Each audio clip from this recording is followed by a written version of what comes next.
The rope burned against Cordelia's throat as Marshal Rayford Ray. Cunningham's knife sliced through the hemp fibers with surgical precision. She gasped, collapsing to her knees in the dusty street of Millhaven as the noose fell away. Her auburn, hair spilling across her shoulders like liquid fire in the afternoon sun. Anyone else want to explain why this woman was about to swing for a crime she didn't commit? Ray's voice carried the authority of 10 years wearing the badge. His steel-gray eyes, scanning the gathered crowd of townspeople who suddenly found their boots fascinating. Cordelia rubbed her raw neck, staring up at the man who'd just saved her life. Ray Cunningham was legend in these parts. Marshal who'd cleaned up 3 towns before arriving in Millhaven 6 months ago. Tall and broad-shouldered, with dark hair showing silver at the temples, and a scar running from his left ear. To his jaw, he looked every inch the lawman who'd survived more gunfights than most men saw sunrises. Marshal, she killed Jeremiah Blackthorne in cold blood, wheezed Mayor Aldrich Pembroke, his considerable bulk straining his vest buttons. We all saw her running from his store with blood on her hands. Did you see her pull the trigger? Ray's question cut through the murmur of the crowd like a blade. Silence stretched taut as a bowstring. That's what I thought. Ray holstered his knife and extended his hand to Cordelia. Ma'am. She hesitated, then placed her trembling fingers in his calloused palm. The moment their skin touched, something electric passed between them, a recognition. That went deeper than words. Ray pulled her to her feet, his touch gentle despite his reputation for violence. Now, Ray addressed the crowd, his hand still wrapped around Cordelia's. Someone's going to tell me what really happened in Blackthorn's store, or I'm going to start asking questions the hard way. And trust me, you don't want that. Cordelia found her voice, hoarse from the rope's cruel kiss. I went to buy supplies for my sick mother. Mr. Blackthorne. He tried to force himself on me. I fought back, but when I ran, he was very much alive. She's lying, shrieked Millicent. Fairweather, the banker's wife. Jeremiah was a God-fearing man. Ray's laugh held no humor. Jeremiah Blackthorne was a snake who thought his money bought him the right to anything he wanted. Half the young women in this town have stories about him, but you all turned blind eyes because he owned the largest store? The crowd shifted uncomfortably. Truth had a way of making cowards squirm. Marshal, a small voice spoke from the back. Young Timothy Fletcher, barely 16, pushed through the crowd. I saw something. Ray's eyes sharpened. Speak up, son. I was delivering grain to Mr. Blackthorne when the lady came in. He sent me to the back room, but I could hear ... things. When she screamed and ran, I came out and found him on the floor, leading from where he'd hit his head on the counter when she pushed him away. But then, Timothy's voice dropped to a whisper. Then what? Then Ezekiel Grimm came in through the back door. The name Ezekiel Grimm fell on the crowd like a funeral shroud. Even Mayor Pembroke's face went ashen. Grimm was Millhaven's unofficial king-a-man who owned half the town through fear and the other half through debt. His network of thugs and corrupt officials had strangled the life out of what was once a thriving community. Ray felt Cordelia's hand tighten in his. He squeezed back, a silent promise of protection. Go on, Timothy. The boy's Adam's apple bobbed as he swallowed hard. Mr. Grimm, he pulled out his gun and shot Mr. Blackthorne in the chest. Then he wiped the lady's handprints off a poker by the fireplace and put it in Mr. Blackthorne's blood. Said if anyone asked, she'd beaten him to death with it. Why would Grimm kill Blackthorne? Ray kept his voice level, but Cordelia could feel the tension coiling in his muscles like a spring wound too tight. 'Cause Mr. Blackthorne was going to tell you about the girls, Marshal? The ones Grimm's been trafficking through town. Mr. Blackthorne got scared after you started asking questions about the missing Garrett twins. A collective intake of breath rippled through the crowd. Everyone knew the Garrett girls had vanished 2 months ago, supposedly run off to the city. But their mothers swore they'd never leave without saying goodbye. Ray's free hand moved to rest on his Colt .45. And where is Mr. Grimm now? Right here, Marshal. The voice came from behind them, smooth as silk and twice as dangerous. The crowd parted like the Red Sea as Ezekiel Grimm approached. Flanked by his 3 deadliest men, Iron Pete Morrison, a giant with hands like hammers. Whisper will crane, thin as a shadow, and twice as quiet. And Donatel the Snake Vasquez, whose smile promised pain. Grim himself was a contradiction. Impeccably dressed in a black suit that cost more than most families made in a year, but with eyes like chips of winter ice and a soul to match. His silver hair was slicked back, and a gold tooth gleamed when he smiled. "That's quite a story young Timothy's telling," Grim said, his voice carrying the faint trace of an accent that spoke of eastern cities and darker deeds. "Shame he's developed such an imagination." Ray positioned himself between Grim and Cordelia, his stance casual but ready. "Funny thing about imagination, sometimes it reveals more truth than people want to hear." "Is that so?" Grim's smile widened, showing more of that gold tooth. "Well, I suppose we'll have to agree to disagree. Iron Pete here saw Miss Cordelia beat poor Jeremiah to death with her own 2 hands. Didn't you, Pete?" The giant nodded slowly, his voice like grinding millstones. "Sure did, boss. Terrible thing to watch." 3 witnesses say otherwise," Ray replied, his thumb tracing small circles on Cordelia's knuckles, a gesture so intimate it sent warmth racing up her arm despite the mortal danger surrounding them. "Looked 3 witnesses who'll change their tune once they understand the consequences of lying." Grim's pleasantries were dropping away like a snake shedding skin. "But I'm not here about Blackthorn, Marshal. I'm here about you. Me. You've been asking too many questions, making too many waves. This is a peaceful town, and we like to keep it that way." Ray's laugh was sharp as broken glass. "Peaceful? Is that what you call girls disappearing and women being assaulted? Marshal, your badge doesn't make you bulletproof." The threat hung in the air like gunpowder smoke. Cordelia had lived in Millhaven all her 24 years, and she'd never seen anyone stand up to Ezekiel Grimm the way Ray Cunningham was doing now. The Marshal's body was coiled tight as a rattlesnake, ready to strike, but his voice remained conversationally calm. "You know what's interesting about Bulletproof, Grimm? It's not about the badge." Ray's coat shifted slightly, revealing the twin Colts at his hips. "It's about being faster than the other fellow." Grimm's smile faltered for just a moment, long enough for Cordelia to see the calculation in his eyes. He was weighing odds, measuring distances, counting guns. Ray had interrupted something bigger than a simple lynching, and they all knew it. "Besides," Ray continued, his thumb still tracing those maddening circles on Cordelia's hand, "I didn't come here alone." As if summoned by his words, 4 riders appeared at the opposite end of Main Street. Even from a distance, the glint of federal badges was unmistakable. Deputy U.S. Marshals, and they looked like they meant business. Grimm's face went through. "Several interesting color changes? You called in the Federalis?" Seemed like the neighborly thing to do, considering the reports I've been sending to Judge Morrison about missing persons and unexplained deaths. It's amazing how interested the federal government gets when you mention human trafficking. First time since Cordelia had known of him, Ezekiel Grimm looked genuinely worried. His 3 gunmen shifted nervously, hands hovering near weapons, but not quite ready to commit to a gunfight against overwhelming odds. "This isn't over, Cunningham." "Oh, but I think it is." Ray's voice carried the finality of a coffin nail being driven home. "See, while you were busy trying to frame Miss Cordelia here for murder, my deputies were searching your warehouse down by the river. Amazing what they found in those shipping crates marked agricultural equipment." Grimm went white as fresh snow.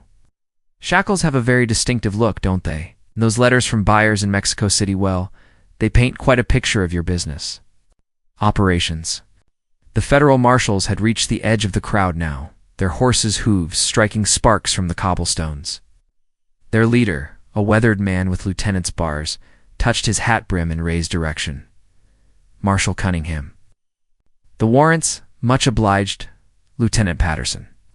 Ray finally released Cordelia's hand, leaving her feeling strangely bereft. "Mr. Grimm, I believe these gentlemen would like a word." What happened next unfolded with the swift brutality of a summer storm. Grimm made a grab for the gun under his coat. Iron Pete lunged toward Ray with those massive fists swinging. Whisper. Will melted into the crowd like smoke, while the snake went for Cordelia. He's probably figuring a hostage was his best bet. He figured wrong. Ray's Colt cleared leather faster than thought, putting a bullet through Pete's shoulder that spun the giant around like a child's top. Lieutenant Patterson's rifle barked once, dropping Grim before his weapon could clear its holster. The snake never even reached Cordelio Timothy Fletcher. That brave boy who'd found his voice, stuck out his foot, and sent the gunman sprawling, face first into the dirt. Whisper Will had simply vanished, which was probably the smartest thing anyone had done all day. The whole fight lasted maybe 10 seconds. When the gun smoke cleared, Grim was down and bleeding. Iron Pete was cursing in 3 languages while clutching his shoulder, and the snake was eating dirt with Timothy's boot on his neck. Ray holstered his weapon and turned to Cordelia, his gray eyes searching her face. "You hurt?" She shook her head, still stunned by the speed of events. He stepped closer, close enough that she could smell leather and gunpowder and something uniquely masculine. That made her heart race for entirely different reasons than fear. "Miss Cordelia, I have something to ask you." The crowd pressed closer, sensing drama of a different sort brewing between the Marshal and the woman he'd just saved from a hangman's noose. Cordelia found herself looking up into Ray's weathered face, noting the way his eyes crinkled at the corners when he wasn't being the hard-eyed lawman. There was something almost boyish about his expression now, certain in a way that seemed impossible for a man of his reputation. "Marshal Cunningham? I, Ray?" he interrupted softly. "Just Ray. And what I have to ask, ... Well, it might seem mighty peculiar given the circumstances. Lieutenant Patterson was barking orders to his men, organizing the arrest of Grim and his remaining thugs, but their voices seemed to fade into background noise. All of Cordelia's attention was focused on the man before her, this stranger who'd risked everything to save her life. "I've been a marshal for 15 years, Ray began, his hands fidgeting with his hat brim. "Seen more towns than I can count, faced down more bad men than I care to remember. But I've never, that is to say, I haven single, Tate, Ray." Cordelia placed her hand on his arm, feeling the tension in his muscles. "What is it?" He took a deep breath, as if steadying himself for a more dangerous confrontation than any gunfight. "Miss Cordelia, would you do me the honor of becoming my wife?" The words hit the assembled crowd like a thunderclap. Mayor Pembroke's jaw dropped so far it nearly unhinged. Millicent Fairweather actually swayed on her feet. Even Lieutenant Patterson paused in his duties to stare. Cordelia felt the world tilt sideways. What? "I know it's sudden." Ray rushed on, his usual confidence nowhere to be found. "I know we just met, and I know the circumstances are about as far from romantic as a man can get. But when I cut that rope from around your neck, when I saw the fear in your eyes, something happened to me. Something I've never felt before. Marshal Ray, you don't even know me. I know you're brave enough to fight off a man twice your size to defend your honor. I know you care enough about your sick mother to risk going into town when any sensible person would have stayed home. I know you've got fire in your spirit and kindness in your heart." His voice grew stronger with each word. "And I know that when I thought I might be too late to save you, something inside me broke in a way that won't ever heal if you're not in my life." Cordelia's head spun. This morning she'd been a simple shopkeeper's daughter, caring for her ailing mother and trying to make ends meet. Now she was standing in the middle of Main Street, being proposed to by a man who'd just shot down the most dangerous criminal in 3 counties. "This is madness," she whispered. "Maybe." Ray's smile was crooked and utterly charming. "But I've been thinking about settling down, finding a place to call home instead of drifting from town to town.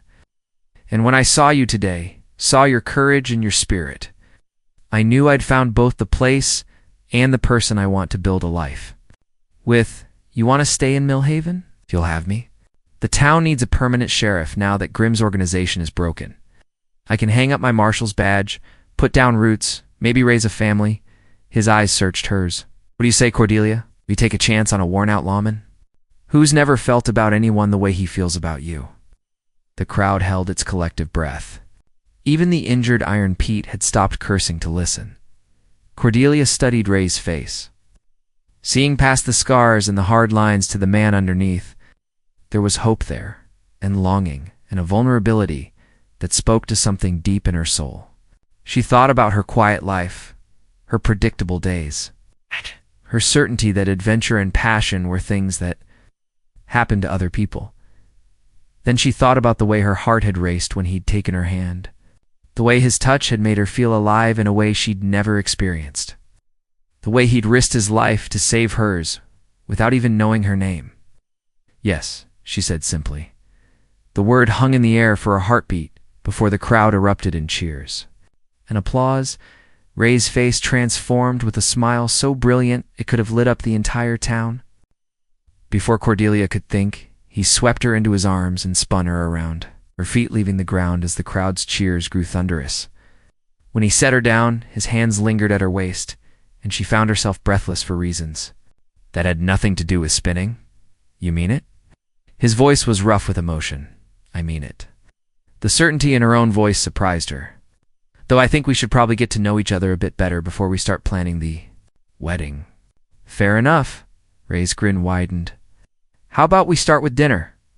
I hear there's a nice restaurant over on Elm Street." "The Golden Rose," Cordelia confirmed, then laughed at the absurdity of discussing dinner plans while standing over the bleeding form of the town's former criminal overlord. "Though I should probably check on my mother first. She'll be worried sick when she hears about all this, of course." Ray offered her his arm with old-fashioned courtesy. "Lead the way, Miss Cordelia." As they walked through the dispersing crowd, accepting congratulations and well wishes from people who hours earlier had been ready to watch her hang, Cordelia marveled at how dramatically life could change in a single afternoon. The rope burns on her neck were already fading, but the memory of Ray's knife cutting her free would stay with her forever. "Ray," she said as they reached the edge of the crowd, "can I ask you something?" "Back there, when you proposed, said something inside you broke when you thought you might be too late? What did you mean?" He was quiet for a long moment, his boots scuffing the dusty street. "I've spent most of my adult life moving from place to place, never forming attachments, never letting anyone get close. Told myself it was because of the job, because caring about people made you vulnerable, made you weak." He paused, looking out at the mountains that ringed the valley. "But when I saw you on that rope, when I realized what was happening, I understood that I'd been fooling myself. I wasn't strong because I didn't care. I was empty because I didn't care." They stopped in front of a small white house with a picket fence and roses climbing the front porch. Cordelia's home, Ray realized, noting the carefully tended garden and the lace curtains in the windows. Looked exactly like the kind of place a woman like her would create. Warm, welcoming, peaceful. "This is it," Cordelia said, then hesitated. "Ray, are you sure about this? About staying? About settling down? It's a big change from the life you've been living." He turned to face her fully, his hands coming up to frame her face with surprising gentleness. "Cordelia, I've been running towards something my whole life, without knowing what it was. Today, when I saw you in danger, I realized I'd finally found it. And what's that? Home." The word was simple, but the way he said it made her heart flutter. Not a place, but a person. Someone worth protecting, worth building a life with, worth being better than I ever thought I could be. Before she could respond, the front door burst open, and a small, silver-haired woman in a faded blue dress came hurrying down the path. "Cordelia, thank God you're safe." Cordelia's mother, despite her recent illness, moved with surprising speed as she enveloped her daughter in a fierce embrace. "I heard the shots, heard the shouting, ... I was so frightened. Mama more. Then fine." Cordelia gently extricated herself from her mother's arms. "Mama, I'd like you to meet Marshal Ray Cunningham. He saved my life today." Ray removed his hat and offered a respectful bow. It's an honor to meet you." Cordelia's mother, who Ray learned was named Evangeline. Fairheart studied him with sharp blue eyes that reminded him strongly of her daughter. "You're the Marshal everyone's been talking about. The one who's been stirring up trouble for Ezekiel." "Grim, yes, ma'am. Though I prefer to think of it as stirring up justice." "Good." Evangeline's approval was immediate and decisive. "That man has been a plague on this town for too long. Come inside, Marshal. Both of you. I want to hear everything." The Fairheart parlor was everything Ray had imagined, cozy and feminine. with handmade quilts draped over well-worn furniture and the scent of fresh-baked bread wafting from the kitchen. Evangeline bustled about, insisting on serving tea and cookies despite Cordelia's protests that she should be resting. "Nonsense," the older woman declared, settling into her rocking chair with a satisfied sigh. "It's not every day my daughter brings home a hero. Now, Marshal, tell me exactly what happened out there." "Out!" Ray found himself recounting the entire confrontation. From cutting the rope around Cordelia's neck to Grim's arrest. Evangeline listened with the sharp attention of a woman who'd lived through her share of troubles, occasionally interrupting with pointed questions that revealed a keen understanding of both human nature and small-town politics. "So Timothy Fletcher finally found his backbone," she mused when Ray finished. "About time. That boy's been watching Grim's activities from his delivery wagon for months, too scared to speak up." "You knew about the trafficking?" Cordelia asked. Shocked? Suspected? Evangeline's voice hardened. The Garrett girls weren't the first to disappear, just the first whose absence couldn't be explained away. There have been others over the past 2 years, girls from poor families, mostly, or orphans who wouldn't be missed immediately. Ray leaned forward, his lawman's instincts fully engaged. Why didn't anyone report it? To who? Half the town council was in Grim's pocket, and the other half was too frightened to cross him. "We needed someone like you, Marshal, someone from outside, someone who couldn't be bought or intimidated." "Well, he won't be intimidating anyone else," Ray assured her. "The federal marshals have enough evidence to put him away for the rest of his natural life, and most of his organization with him." "Good." Evangeline studied him over her teacup. "And now what? Will you be moving on to clean up the next town?" Ray glanced at Cordelia, who was sitting primly on the sofa with her hands folded in her lap. Even after everything they'd been through, she still looked like a proper lady, though he could see the fire smoldering in her green eyes. "Actually, ma'am, I've been thinking about settling down. Your daughter has agreed to marry me, if that meets with your approval."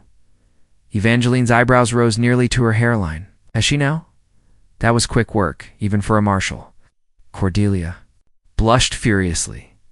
"Mama? Oh, I'm not criticizing, dear. Sometimes the heart knows what the mind is still figuring out." Evangeline turned her shrewd gaze back to Ray. "Da! But I will have some questions for you, young man. My daughter is precious to me, and I won't see her hurt by a man who can't make up his mind about what he wants." "Yes, ma'am. I'd expect nothing less." "First question, why Cordelia? Could have any woman in town after today's heroics." Felt heat creep up his neck, but he met Evangeline's gaze steadily. "'Cause when I cut that rope away from her throat, when I saw the courage in her eyes, despite being moments from death, I knew I was looking at the strongest person I'd ever met. Because she fought back when Blackthorn attacked her, even knowing it might cost her everything. Because she's been caring for you despite her own hardships, putting your needs above her own comfort." Evangeline prompted, clearly not satisfied with his answer. "And because when she took my hand, when she trusted me to protect her, I felt something I've never felt before. Like I'd finally found the missing piece of myself." Evangeline nodded approvingly. "Better. Second question. What are your intentions regarding work?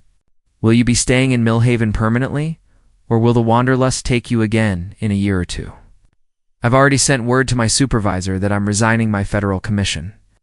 The town council has offered me the permanent sheriff position, and I've accepted. I want to put down roots here, build something lasting, and children." Both Ray and Cordelia turned crimson at this question. "Mama," Cordelia gasped. "It's a fair question, dear. Marriage isn't just about romance, it's about building a future together." Evangeline's expression softened slightly. "I'd like grandchildren someday, and I'd like to see them grow up in a safe, stable home." Ray found his voice first. "Want a family, ma'am? I want children who'll grow up knowing their father will always be there to protect them, not off chasing outlaws across the territory." "Good answer." Evangeline set down her teacup with a decisive click. "Third and final question. Do you love her?" The parlor fell silent, except for the ticking of the mantel clock. Ray looked at Cordelia, really looked at her, taking in the soft curve of her cheek. "No. the way the afternoon light caught the gold threads in her auburn hair, the intelligence and strength that radiated from her like warmth from a hearth fire. When he spoke, his voice was quiet but absolutely certain. "Mrs. Fairheart, I've been a lawman for 15 years. I've seen the worst humanity has to offer. I thought that was all there was. Darkness and violence and people hurting each other because they could. But when I look at your daughter, I see everything good I'd forgotten existed in this world. Her kindness, her courage, her gentle strength. Yes, ma'am, I love her. I love her with everything I have, and I'll spend every day of my life trying to be worthy of that gift." Evangeline smiled for the first time since they'd entered the house. "Then you have my blessing, Marshal. Welcome to the family, Ray," he corrected gently. "Just Ray. Ray it is." Evangeline rose from her rocking chair with surprising spryness. "Now I believe you two have some planning to do. The Reverend will want to speak with you both before the ceremony, and we'll need to discuss arrangements." "Actually," Cordelia interrupted, surprising them both, "I was hoping we might have a short engagement. Maybe just long enough to plan something simple." Ray's heart soared. "How short? 2 weeks. Perfect." Evangeline laughed, clapping her hands together. 2 weeks it is. I'll speak to Reverend Matthews tomorrow and we can have the ceremony in the church garden. Simple but beautiful, just like my daughter." As the afternoon wore on, they talked about practical matters, where Ray would live. The sheriff's house came with the job. How they'd support Evangeline. Ray insisted she move in with them, and what kind of life they wanted to build together. But underneath the practical discussions, Cordelia was acutely aware of the way Ray looked at her, as if she were something precious and miraculous. When evening came and Ray rose to leave, promising to return the next day, Cordelia walked him to the front gate. "Ray," she said softly, "I want you to know what happened today, what you did for me. It's not why I'm marrying you." "No," she shook her head. "I'm marrying you because when you took my hand, when you promised to protect me, I felt safer than I've ever felt in my life. Because when you smiled at me, my heart started beating in a rhythm it had never found before. Because you're honorable and brave and kind, and because I think we could build something beautiful together. Even though we've only known each other for 1 day, especially because we've only known each other for 1 day." Her smile was radiant in the gathering dusk. "If we can survive attempted lynching, gunfights, my mother's interrogation, all in one afternoon, I think we can survive anything."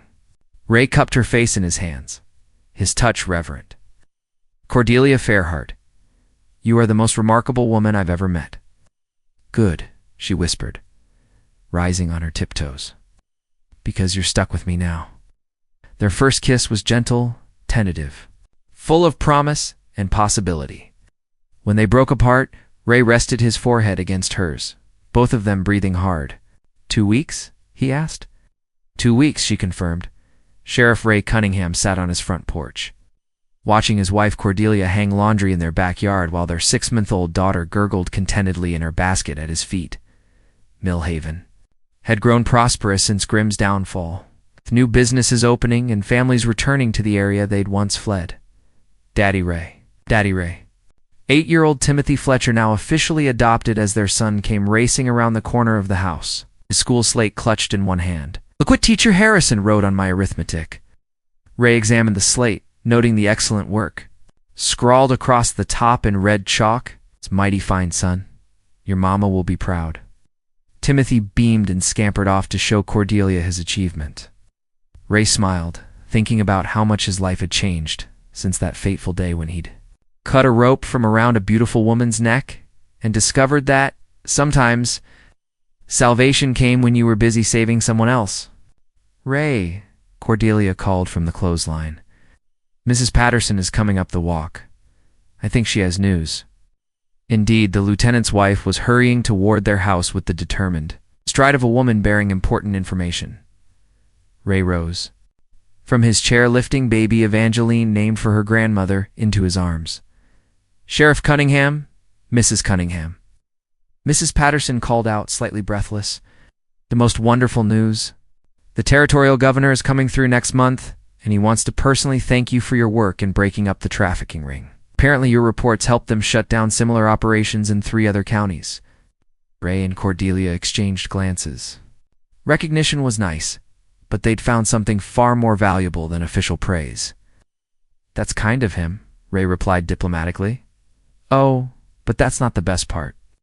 Mrs. Patterson practically bounced with excitement. "He's bringing reporters from the territorial newspaper. They want to write the story of how the love between a brave marshal and a courageous woman helped save an entire region." Cordelia laughed, the sound like music in the evening air. "I suppose that's one way to tell it. How would you tell it?" Mrs. Patterson asked eagerly. Ray looked at his wife, his son, his daughter, and the home they'd built together. About the rope he'd cut, the chances he'd taken, the leap of faith they'd both made. "I'd say it's the story of how sometimes the best things in life happen when you're brave enough to cut yourself. Free from what's trying to destroy you and reach for what's trying to save you." Cordelia met his eyes across the yard, her smile holding all the warmth and love that had sustained them through 2 years of marriage, parenthood, and building a life together. "And they all lived happily ever after?" Mrs. Patterson prompted hopefully. "Ma'am," Ray said, settling back into his rocking chair with his daughter in his arms. "We're still working on that part. But so far, so good." As the sun set over Millhaven, painting the sky in shades of gold and rose, the Cunningham family settled into their evening routine, Timothy practicing his letters, Cordelia humming as she finished the laundry, baby Evangeline cooing at the stars beginning to appear overhead, and Ray keeping watch over it all with the satisfaction of a man who'd finally found his place in the world. Sometimes, the greatest adventures, he reflected, were the ones that led you home.